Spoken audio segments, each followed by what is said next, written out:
সাধারণ মানুষ এবং মানুষের কাছে জিম্বি করা এবং যারা মাদক বিক্রি করে বিক্রি পার্টি আসাদুল্লাহ, এরপরে মনে করেন জুয়েল, এভাবে কয়েকজন লোক আছে।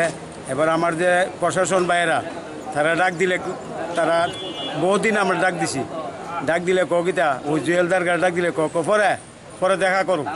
তখন আমরা বলছি কেন পরে দেখা করতেন কেন? সরকার তো আপনাদেরকে ভাতা দিতেছে, বেতন দিতেছে, সব দিতেছে। জনগণের টাকা খাইয়া যদি আপনারা এ ধরনের কথা বলেন, এটা তো খারাপ দেয়া যা।